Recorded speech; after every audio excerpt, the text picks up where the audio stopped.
Hi, this is Beverly Randolph, and you're listening to Without Your Head Horror Radio. This is Nasty Neil.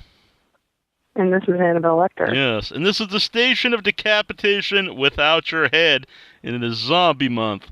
And we are joined by, he was a star of Return of the Living Dead, he was in Return of the Living Dead Part 2, he was Tommy Jarvis, Friday the 13th, Jason Lives, and he's a former Farmville neighbor of mine. We have Thom Mathews online. Yes. I was addicted to Farmville. Yes, I remember. It was last time we had you on was a few years ago, maybe 5 years ago. Yeah, we were both into the Farmville, but I think those days have passed. I've stayed away. I think I was wise because I can see myself probably getting really into one of those games and just kept I had to wean myself off of it. You didn't hire people. I've heard that some people go nuts and they hire people to farm for them. Oh, I don't doubt it. Uh-huh. That's why he started doing the conventions. He was starting to hire people. Oh, he was collecting people? Mm-hmm. He was getting fans. You're like, hey, you want to do me a favor? Oh, Farmville. Yes, exactly. Right. You know that. Mm-hmm. I did want to bring something up besides Farmville. And that was on Wikipedia. It says that you referred to as the Paul Newman of horror flicks. Yeah, I read that. I didn't put that out there. Somebody else came up with that. Okay, well, I was going to ask you. How do you feel about it? Do you like it? Well, I like Paul Newman, so I feel fine about it. Yeah, I buy a lot of Paul Newman food. Yes. Make some good stuff. He does indeed. Do you make food? Are you going to make us a pizza? You should be a competition brand. Say again?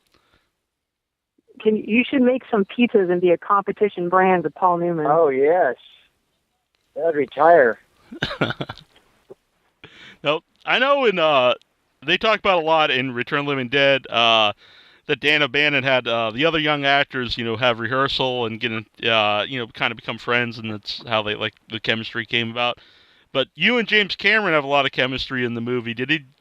Was it the same thing for you guys, or was it just kind of like you guys had like an instant chemistry? We just hit it off right off the bat. That was just something that kind of happened.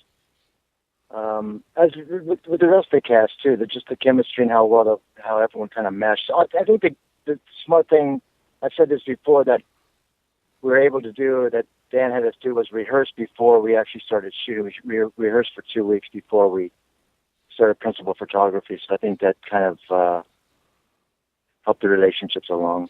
Yeah. Jimmy Karen and I also, we have the same birthdays.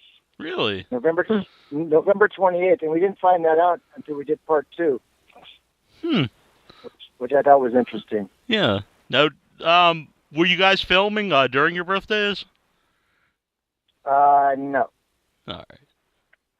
Now, do you exchange presents? No. All right. Fair enough. Definitely not. Now, like you said, you guys had good chemistry and stuff, and when I've seen you at conventions, and I hosted one of the panels, Days of the Dead, with you guys, and you guys still have a great chemistry together. And have you remained friends with some of them?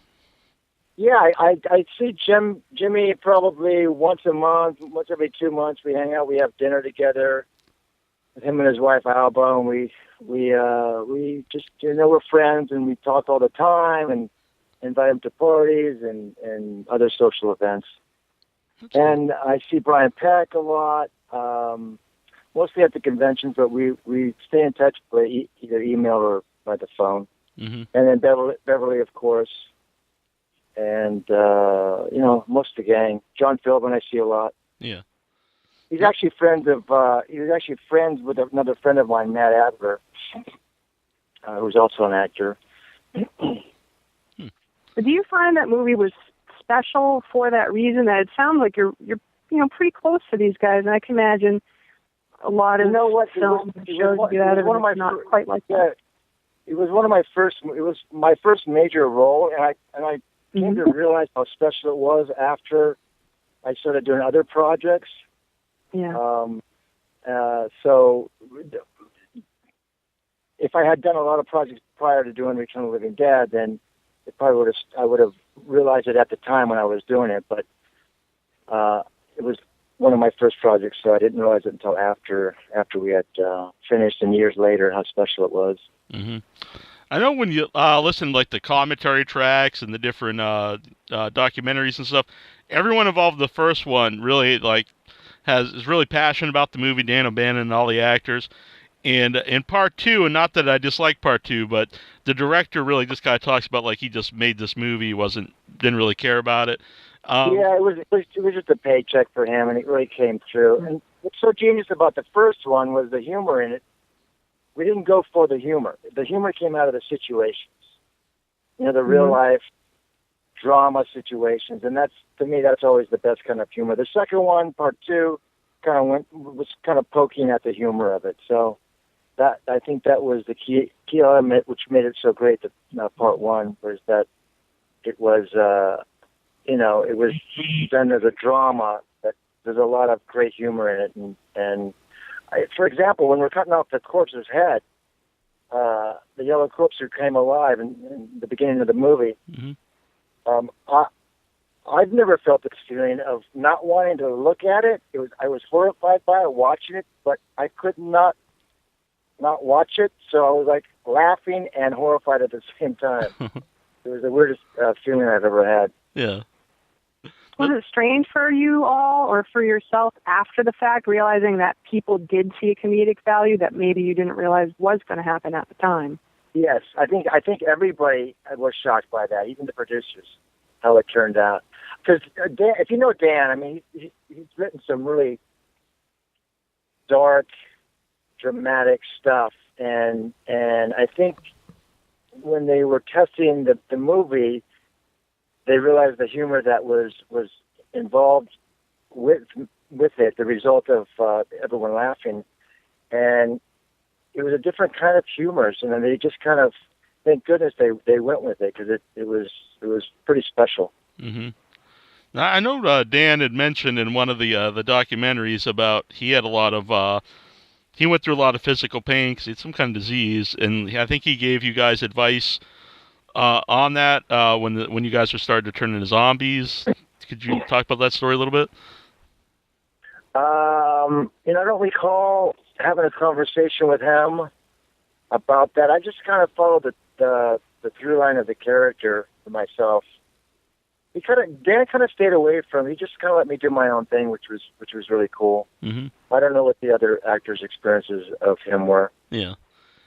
When we had Brian Peck on, and this was before, it was right before Dan passed, actually, and he talked about all you guys wanting to do, a sequel, and everyone being involved. Is that still talked about, or is it kind of, since Dan passed, that's not going to happen? Yeah, I haven't heard anything about it. Okay. From anybody. Yeah.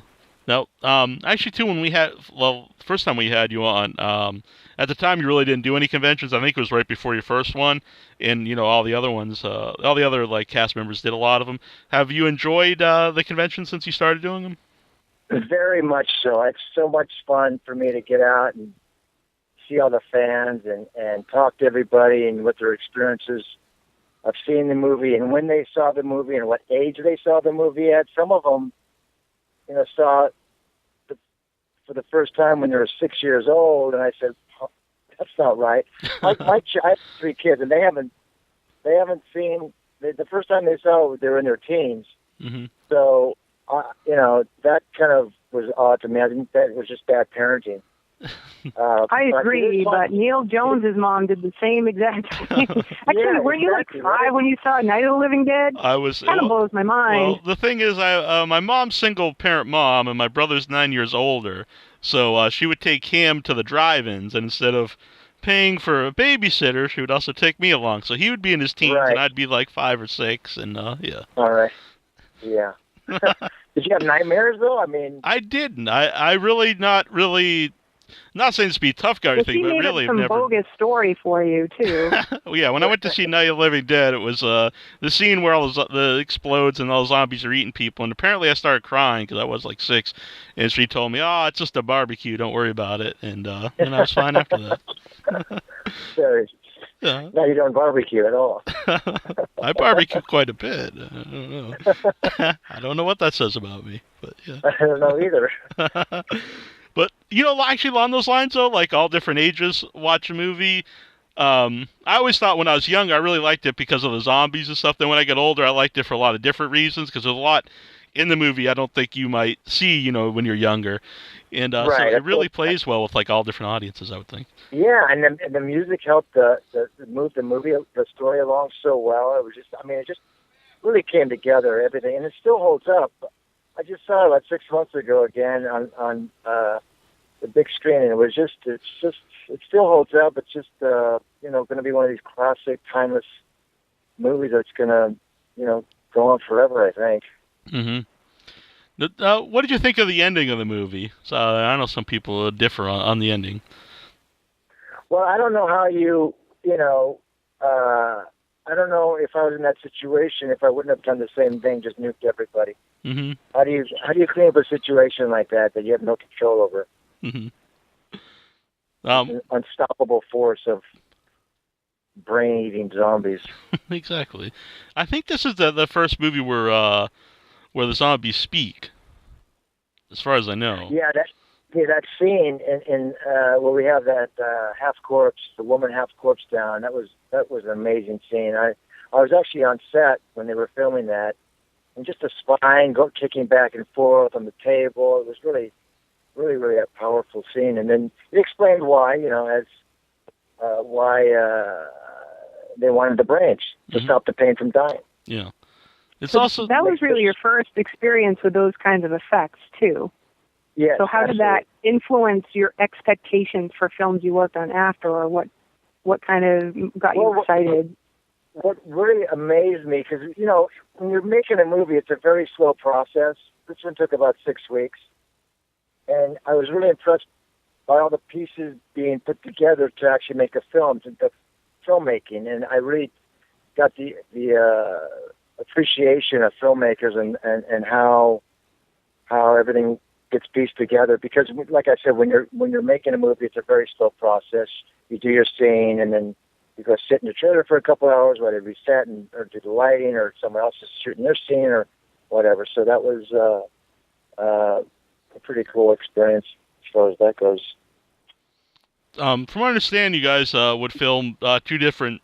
You would film twice everything, like because you had a different jacket for the R-rated one and one that would be rated PG-13 or not R, I guess, the TV version. Was that a pain to do the two different takes for everything? No, it wasn't. It depends on, that was only if you saw the back of me, because a lot of the scenes, because there's a low budget, some of the wide scenes, when we're in, all the guys are in, you need a medical supply, there's this one scene where everyone just kind of like lined up in a row. There's no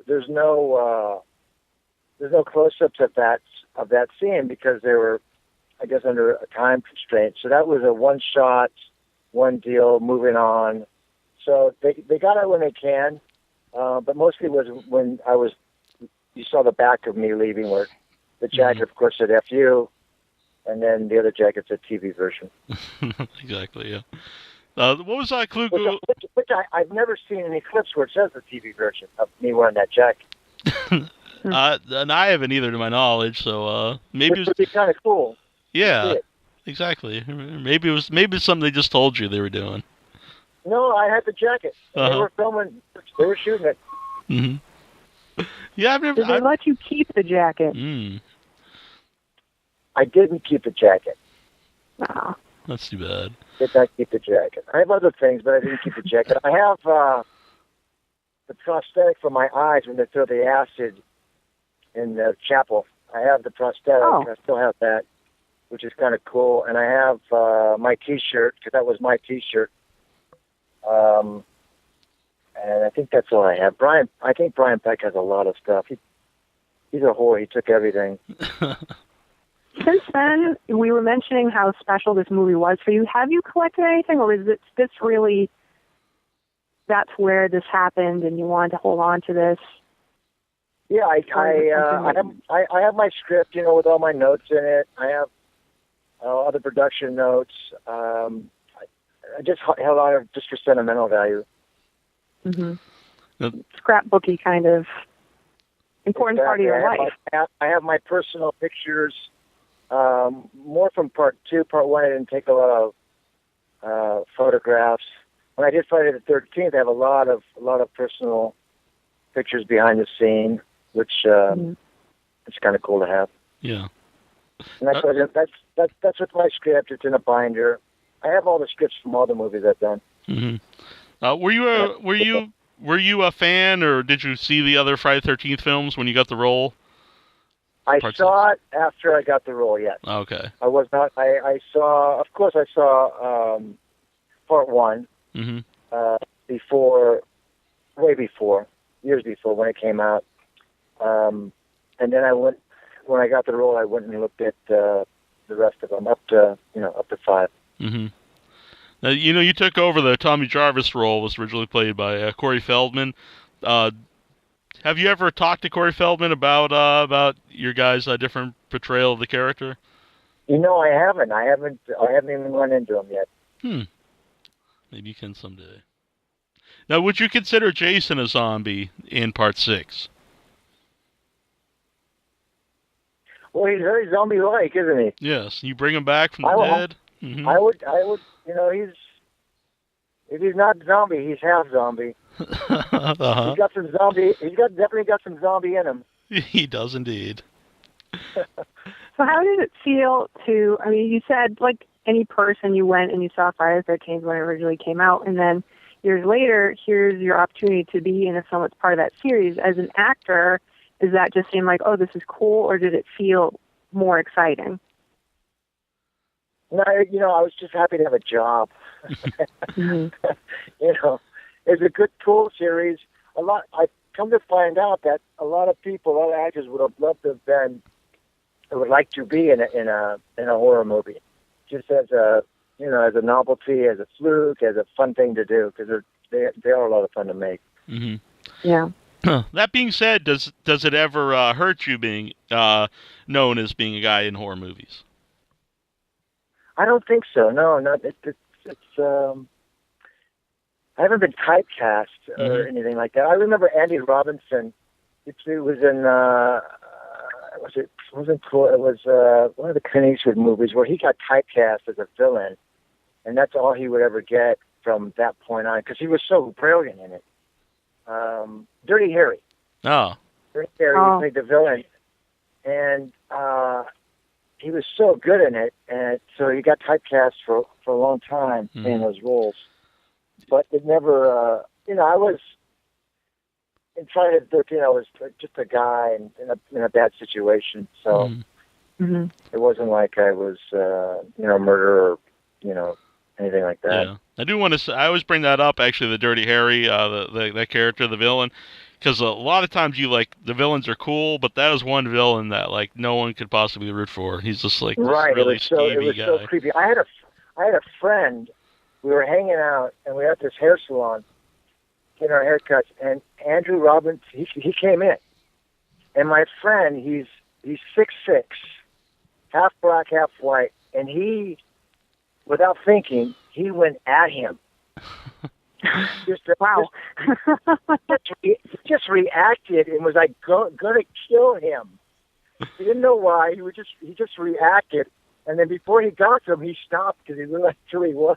But that's how powerful of a performance was. It was so dark and nasty. Yeah, he's just a skeevy dude. The character. I'm sure the actor's a nice man. Yeah. No, Andrew's he's a lovely guy. Yeah. I actually got an email here on Facebook. Monty wants to know, he says he read that George Clooney used to sleep on a bed in your closet. Is that true? Correct.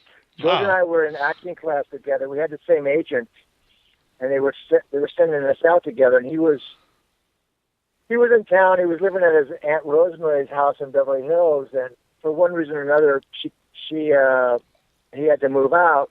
And he didn't want to go back to Kentucky. So I said, well, I've got this, it's a single, but it's got a big closet. You're welcome to stay in the closet.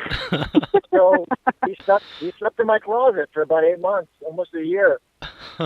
Wow. He would get chicks in there. He'd get chicks back in the closet. Let's pull it up. And then that's when you know you've got it. When you can lure a girl into a closet, and they want to stay. And after months, I go, God, he's still in my closet. So I went in the closet and I laid down because he'd moved his bedding out of the way, and I laid down in the closet. I go, oh, it's really cozy in here. All the clothes kind of make it, like a tent-ish and very soundproof. It was very comfortable. Uh-huh. I could see why he didn't want your own little cocoon. Yeah, and he wasn't paying rent. So. Yeah, that's always a plus. Yeah, for him. Yes. And then George Clooney came out of the closet. Bam. Yeah, he did. He's done very well, and we're still good friends. Oh, very cool. See, Rick Denton, he said, I read you had a black belt in martial arts. Do you wish you did more action fighting films? That's not true. I'm not a black belt. I think the highest I went up to was like a green belt. I did a lot of Albert Pugh movies. Mm-hmm. And so I started, he wanted me to do martial arts, so I started studying, and I got all the way up to a green belt. Oh, okay.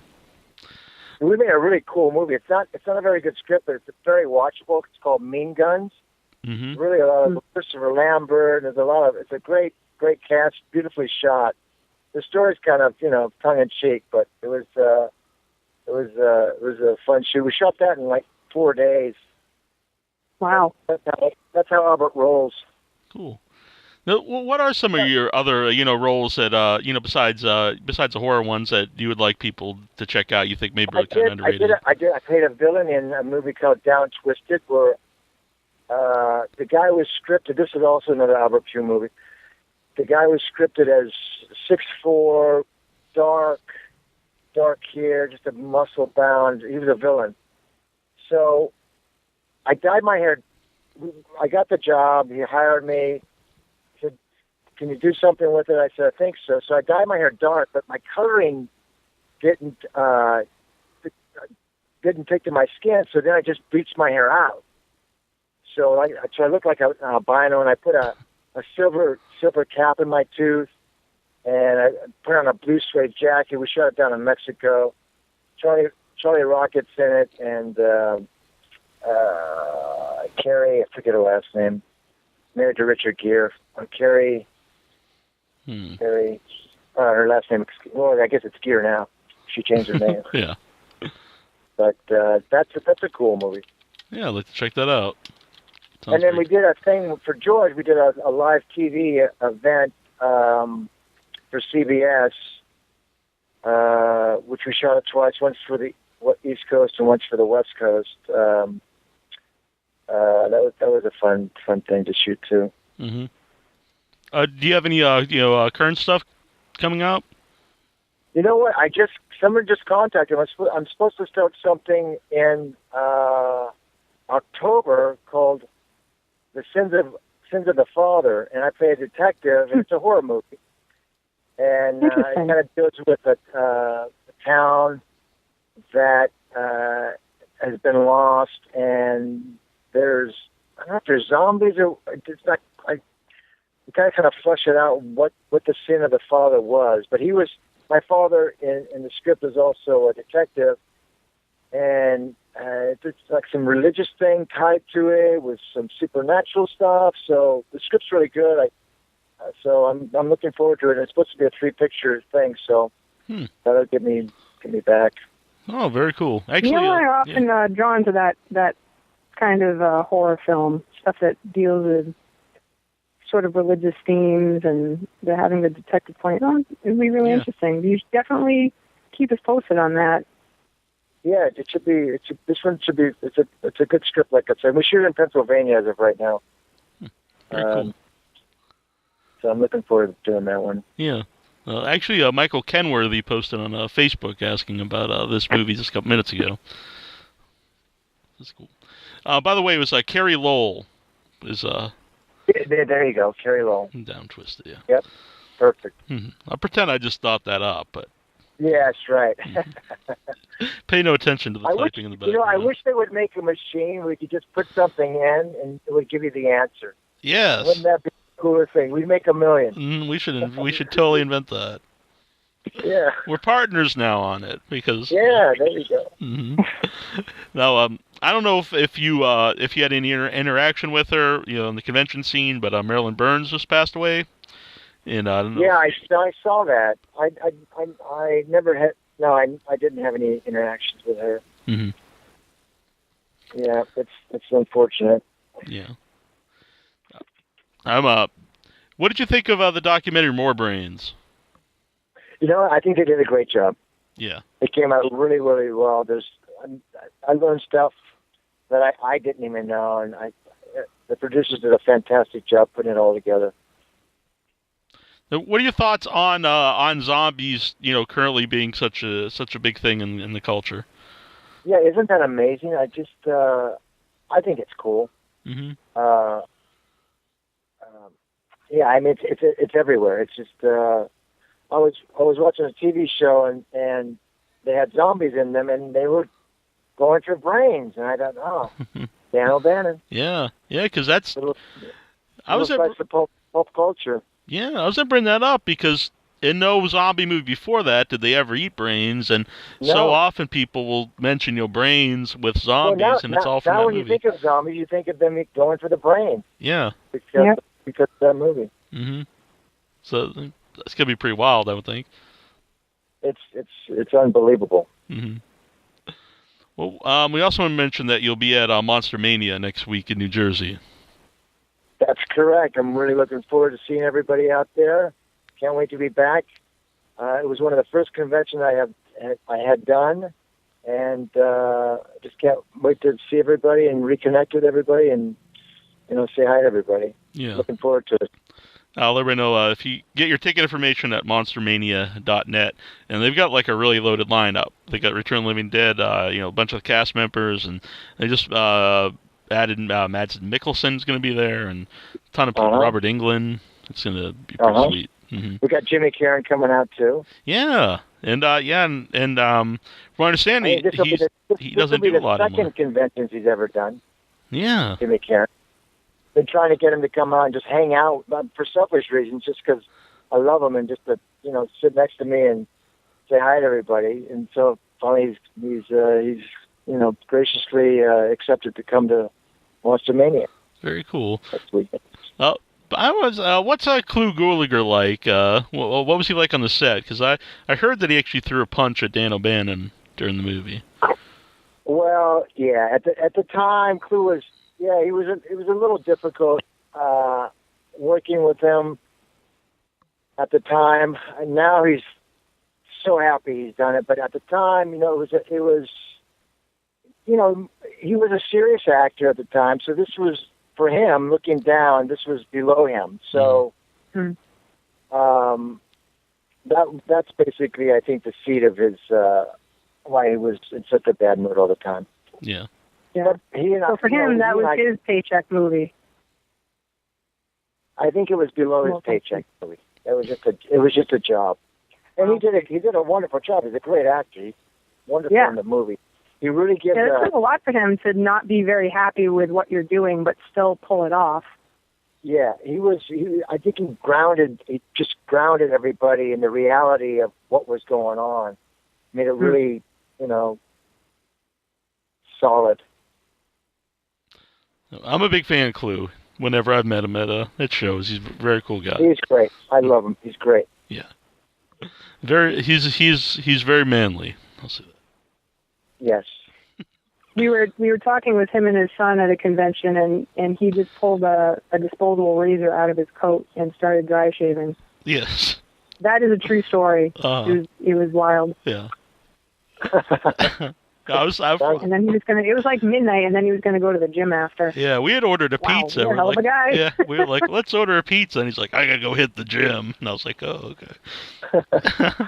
But yeah, he's a wild man. It made me think a couple things when he pulled out that razor. First of all, he shaved, like you said, no mirror, no shaving anything, and then I also thought the man just grows a beard so like constantly that he has to just carry a razor with him at all times. Right. Like I'll never be that manly, I guess. But I don't know. But I want to thank you. What was that? You would get arrested. I would just get arrested. All right. Yeah. So do you have anything odd you do at the conventions to draw strange attention to yourself? I've heard that actually there's more and more pranks going on at conventions. Like people had some kind of terrible smelling spray that they would spray near one area of the convention and then go back to their own personal area. I see. Huh. Or they'd write notes. Like I've seen Robert Englund and I think Kane Hodder wrote notes and they get a picture of it and they post it and it basically makes fun of each other. It just seems like the community for the actors is getting more and more playful. Huh. Well, no, but you're giving me some ideas. I think I'm going to bring my fart machine and put it over by Robert Englund. Simon Bamford was telling us about that, and he said it would be, people would be doing kind of the fart smells, but maybe he could use sprays that smelled good, like freshly baked, I think it was croissants. Sort of counter the fart. You've got both going on. Mm-hmm. So put it in action. Wouldn't want to be in the middle of those two fragrances together. You just get confused. Mm-hmm. Well, you got to go far enough away. You got to find someone on the opposite side. Right. I'll think about some pranks. Could be fun. Yeah, exactly. Well, everyone's there to have a good time, so that's not with that reason. Yeah. Well, we want to thank you for coming on today. My pleasure, guys. Thanks. Everyone come out to Monster over the weekend if you're in the area. Love to see everybody. Yeah, definitely. Yeah, that'd be great. And keep us posted on Sins of the Father, and good luck with that. I will. I'll let you know. If you would like to come back and tell us about it, you're absolutely welcome to do so. Give us a little update and say what's going on. No problem at all. Great. Thank you. Thanks. We'll talk to you soon. Excellent. All right, great. Bye-bye. Bye. Hey, this is Alan Troutman, and you are listening to withoutyourhead.com. I don't know how you can listen without your head, but there you are.